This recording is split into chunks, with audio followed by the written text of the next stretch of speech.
Geauga Lake was home to 14 roller coasters during its 121-year history. Geauga Lake stood tall among the giants in the industry, with the park becoming the largest amusement park in the world at a point during the 2000s. Geauga Lake was a strong competitor in Ohio, with opposing significant competition to Cedar Point and Kings Island. The park had built so many modern thrill rides and old classics to give it one of the most unique and best coaster lineups in the world. Unfortunately, the park closed abruptly in 2007 due to the park outgrowing its purpose. Today, I'll be ranking the 10 best coasters of the bunch. I never got the chance to visit this park, but I have gotten the chance to ride some of the park's coasters at their new homes, and I've ridden several similar rides to what used to be at the park. I'll do my best to come up with the most accurate ranking for my preferences as possible. Before we hop into the countdown, I'd like to give a shout out to Insane Coaster Junkie. If you'd like to see great content on Waldameer, go check out their channel using the link in the description. If you'd like to potentially earn a shout out, make sure to like this video, subscribe to my channel, and comment Geauga Lake. Without further ado, let's talk about some honorable mentions. At the number 14 spot is Thunderhawk, the park's Vekoma SLC. These Vekoma SLCs are hated by most coaster enthusiasts for their rough and uncomfortable experiences. This coaster has since been relocated to Michigan's Adventure, and it still warrants the same reviews. However, the coaster had a really nice appearance at the park next to the water that gave it the edge over some other SLCs for me. The coaster opened in 1998 with the name Serial Thriller, but that name was changed when Cedar Fair took over the park. The coaster stayed with the park until it closed in 2007 and has operated at Michigan's Adventure under the same name since. Overall, the coaster is not a coaster that I'm too sad about that closed at Geauga Lake, but it did give Michigan's Adventure their latest edition, so that's something at least. The next honorable mention will be Wild Mouse.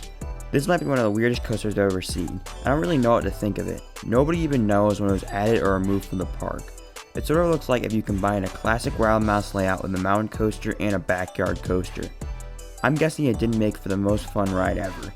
I really have no clue how to rank this crazy old Wild Mouse, but I could see this coaster coming in last, but it definitely deserves to be mentioned because almost no one knows about it. It also operated at Chippewa Lake for 6 years, and that park is now abandoned, so that's the only reason these pictures were able to be taken, even though this coaster has since been dismantled since the pictures were taken.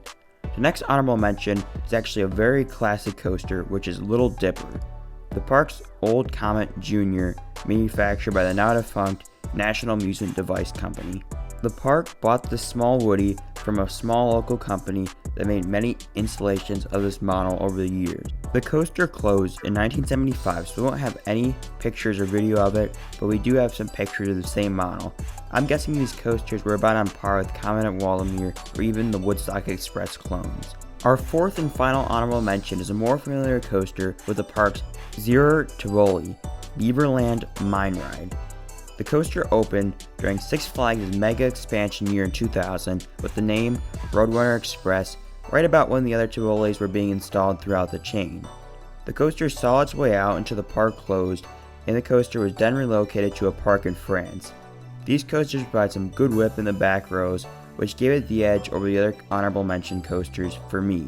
I could see this coaster being lower based upon how good these older coasters really were, but I think this is a safe spot to put this coaster in. Just barely squeaking into the top 10, we have Cyclone, the park's short-lived Pinfari Zyklon Z47. This coaster opened in 1976 and closed in 1980. The coaster went on to operate for another 16 years at Holiday World as Firecracker, and it spent its final year in Ocean City, Maryland at Jolly Roger Amusement Park. I recently got the chance to experience a similar coaster at Maury's Piers, and the experience wasn't horrible. These rides feel pretty janky, but you can still get a kick out of them, and they provide a unique experience to compare to today's more modern coasters. Taking the number 9 spot is another Vekoma classic with Headspin, the park's Vekoma Boomerang. The coaster started its life as Miney Racer, but that name was later changed to Headspin when Cedar Fair took over the park. Headspin stayed at the park until it closed, and it was then relocated to Carowinds as Carolina Cobra. There it was given new restraints and was later renamed to Flying Cobras, which it still operates today as. Now, most have ridden this coaster, considered to be one of the better Vekoma boomerangs, but at Geauga Lake, this ride wasn't too popular with riders due to the roughness of the coaster, the headbanging provides, and the lack of uniqueness as there are dozens of boomerangs across the globe, but Headspin still gave the park a good supporting coaster. At number 8, we have Corkscrew. Corkscrew is exactly what it sounded like. It was a basic aerodynamics corkscrew that featured a basic layout that was highlighted by 2 corkscrews. It was a mirrored version of the corkscrew at Knott's Berry Farm. This coaster opened in 1978 and closed in 1995. It was then relocated to a park in India where it got a new paint job, and it still operates there today. There's nothing too special about this coaster, however, these models are considered revolutionary in the 70s and wowed guests wherever they were built. Our first wooden coaster on the list is Raging Wolf's Bob's, taking the number 7 spot. Raging Wolf Bob's was a classic din coaster built in 1988. Raging Wolf Bob's unfortunately was known for a lack of airtime, but the coaster made up for that with exciting turns and good pacing. Many accounts differ on how smooth the ride was, but many had said after the retrackings, the coaster delivered a smooth experience. This coaster was commonly praised for its great first drop, but it was criticized for being a boring ride. I thought a middling ranking would be fit for a coaster with middling reviews. At number 6, we have the Double Loop. Double Loop was the park's first looping coaster when it was built in 1977 and lived at the park until its closure. Double Loop was fairly mild for such a revolutionary coaster, but it was one of the first coasters to feature 2 consecutive loops. It only was 95 feet tall and only hit a max speed of 36 miles per hour, but Double Loop still made for a fun experience for those looking to try out their first inversions. The coaster is said to be smooth outside the classic aerial transitions, but it was still enjoyable from what I can tell. This coaster was a classic and it's really a shame it went down with the park. One of the most iconic defunct coasters in history kicks off the top 5 with Big Dipper. This coaster was the oldest in the park, having first opened in 1925 as the park's first major coaster. The coaster fought the test of time and stood on the park's former ground until 2016 when it was demolished. I was never old enough to experience Geauga Lake, but I do remember the deconstruction of this coaster and the agony in the coaster community. This coaster was a true classic for the whole family with its mild stats of a 65-foot height and a top speed of 32 miles per hour. However, this coaster was a John A. Miller masterpiece. They managed to keep this ride running great for over 80 years of operation. This coaster featured a few pops of airtime to keep everyone on their toes.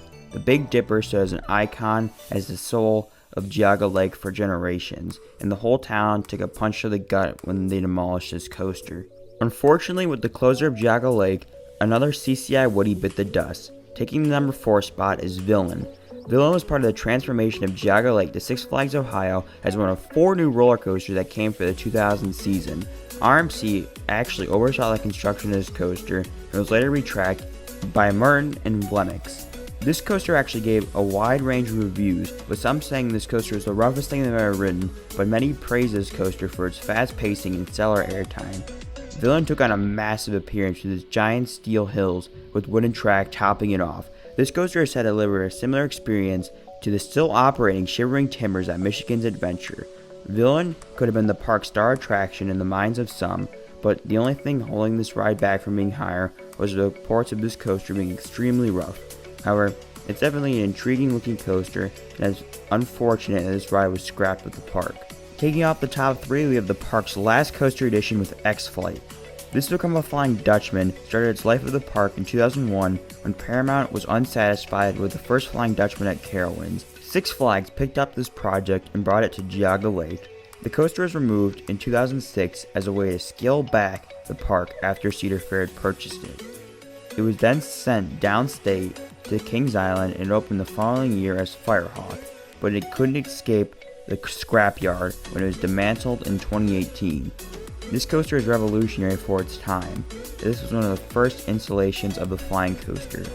Throughout its life, X-Flight mostly warranted positive reviews, and some found it shocking that the coaster was as smooth as it was. Many people enjoyed the inversions and especially the vertical loops, as these cannot be found on any B&M flyer. The restraints got mixed reviews, but it seemed that it didn't kill the ride experience. Most said it was a very fun coaster and delivered a cool experience. It's a shame that the coaster finally met its end after thrilling guests from both corners of Ohio for the duration of the 2000s to 2010s.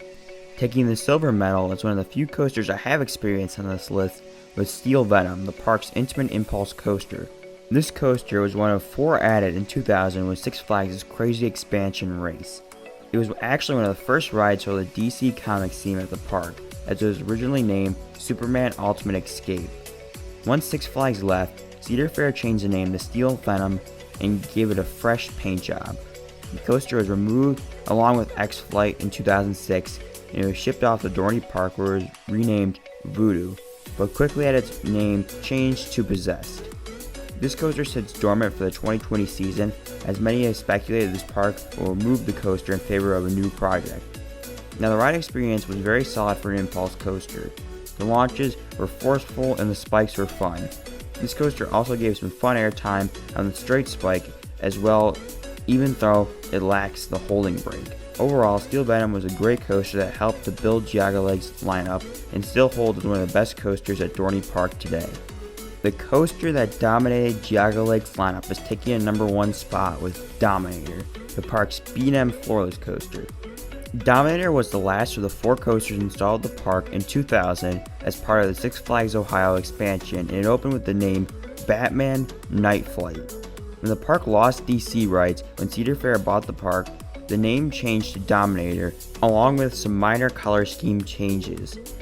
The coaster stayed with the park until it closed in 2007, and Cedar Fair decided to ship the coaster to Kings Dominion for the 2008 season under the same name and theme.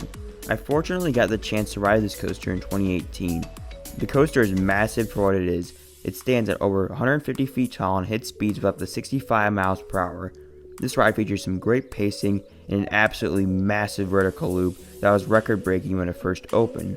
Dominator had a little bit of rattle from what I can remember, but I still found Dominator to be one of the best coasters at Kings Dominion, and that is why I think that Dominator was the best coaster at Geauga Lake. I'd like to give a shout out to Extreme Coaster Network for allowing me to use their footage in this video. Go subscribe to their channel using the link in the description. Those are all the coasters ranked that once operated at Geauga Lake. Did you agree with those placements? Did you disagree? There's a very good chance many of you have a different perspective than I do, because most of you have probably not been to this park. Post any thoughts on the list down in the comments below. If you enjoy this video, make sure to leave a like, and don't forget to subscribe before you leave. If you like this countdown, go check out more countdowns on my channel. I have them all on a playlist just for you. But with all that being said, I'd like to thank you all for watching. I hope you have a great day, and I'll see you all in the next video.